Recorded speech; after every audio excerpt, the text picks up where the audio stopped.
the night felt heavier than usual. Emma sat alone in her car, gripping the steering wheel as tears blurred her vision. The world around her kept moving, cars passing, people laughing somewhere in the distance, but for her, everything had come to a stop. She had lost her job, her savings were nearly gone, and the tiny apartment she once called home was no longer hers. In that moment, she truly believed there was nowhere left to go. She reached for her phone, her hand trembling. There was only one number she could think to call, but doubt filled her heart. What if they don't answer? She whispered to herself. What if no one cares? Still, with nothing left to lose, she pressed the call button, not knowing that this single moment would change her life forever. Before we continue, take a moment to support stories like this. Subscribe to the channel, like the video, and share your thoughts in the comments. Welcome to Kindness Story Hub, where real emotions meet powerful stories that remind us how much a single act of kindness can mean.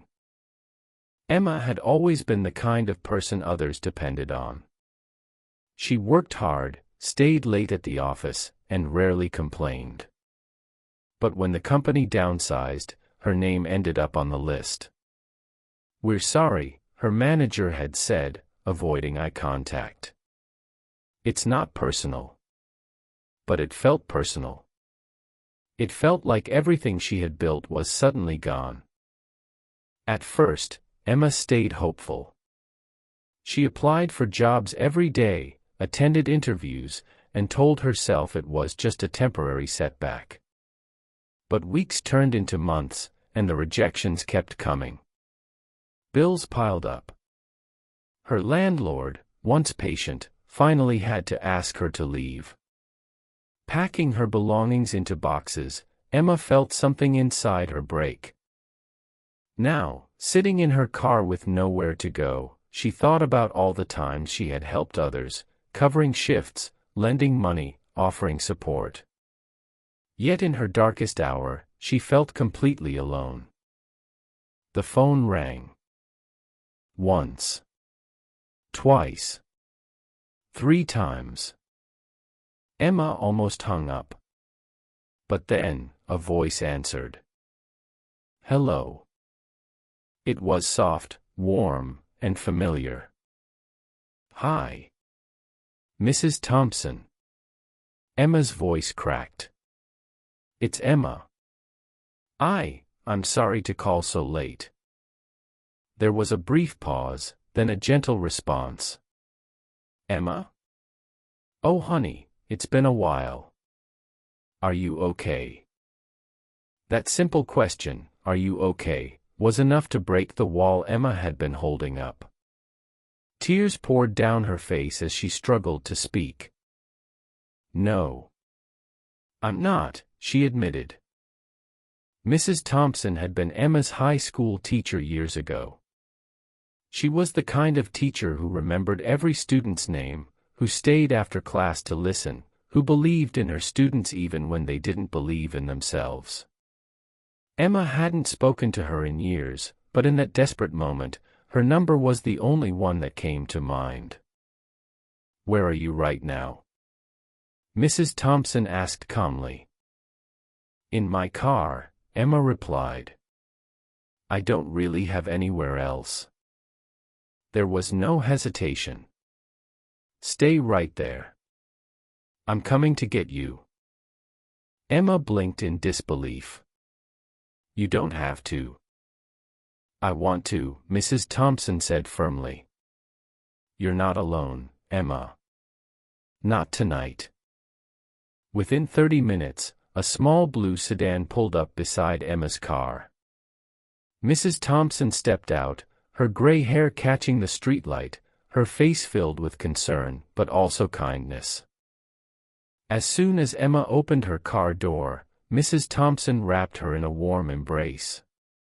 It wasn't just a hug, it was a reminder that someone cared. "Come on," she said softly. "Let's get you somewhere safe." That night, Emma stayed at Mrs. Thompson's home. It wasn't a large house, but it felt warm and welcoming.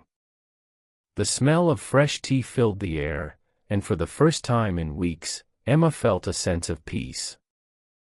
They sat at the kitchen table, and Emma shared everything: the job loss, the rejections, the eviction.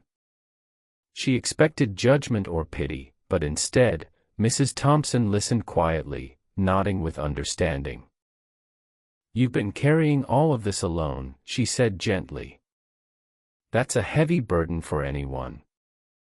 Emma wiped her tears. "I just feel like I failed." Mrs. Thompson shook her head. "No, Emma. Life knocked you down. That's not failure. Giving up would be failure, but you didn't. You made that call tonight.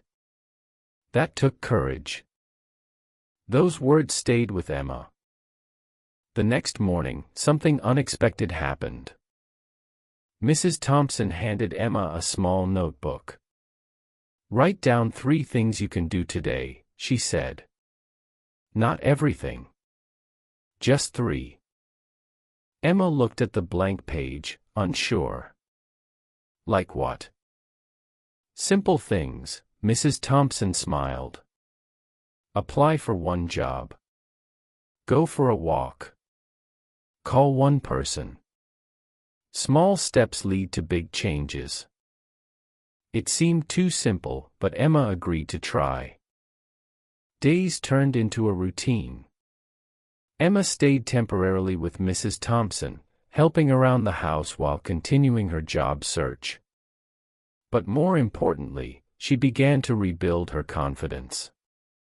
Mrs. Thompson didn't just give her a place to stay, she gave her belief. One afternoon, while Emma was scrolling through job listings, Mrs. Thompson sat beside her. "You know," she said, "there's a community center nearby looking for someone to help run their outreach programs. It's not a big salary, but it's meaningful work." Emma hesitated. "Do you think I'm qualified?" Mrs. Thompson smiled. "I think you're exactly what they need." Encouraged, Emma applied. A week later, she received a call for an interview. The day of the interview, Emma felt nervous, but different. She wasn't the same person who had sat crying in her car. She carried a quiet strength now, something she hadn't felt in a long time. When asked why she wanted the job, Emma answered honestly. "Because I know what it feels like to need help," she said. "And I want to be the person who shows up for others, the way someone showed up for me." A few days later, Emma got the job. It wasn't just a paycheck, it was a new beginning. At the community center, Emma met people from all walks of life. Some were struggling, just like she had been.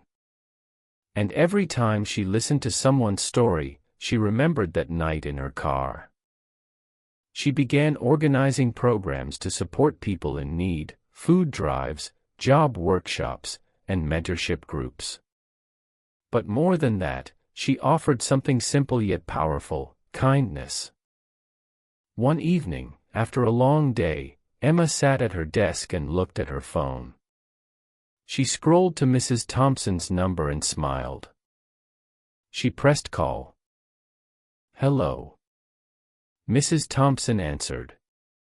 "Hi," Emma said, her voice filled with warmth this time. "I just wanted to say thank you." "For what?" Mrs. Thompson asked. "For answering the phone," Emma replied. "You didn't just pick up a call, you saved me." There was a soft chuckle on the other end. "No, Emma. You saved yourself. I just reminded you that you could." Emma hung up, her heart full. As she walked out of the community center that night, she noticed a young woman sitting alone on a bench, looking lost, just like she had once felt. Emma paused. For a moment, she thought about walking past. It had been a long day. She was tired. But then she remembered. She walked over and sat beside her. "Hey," Emma said gently. "Are you okay?"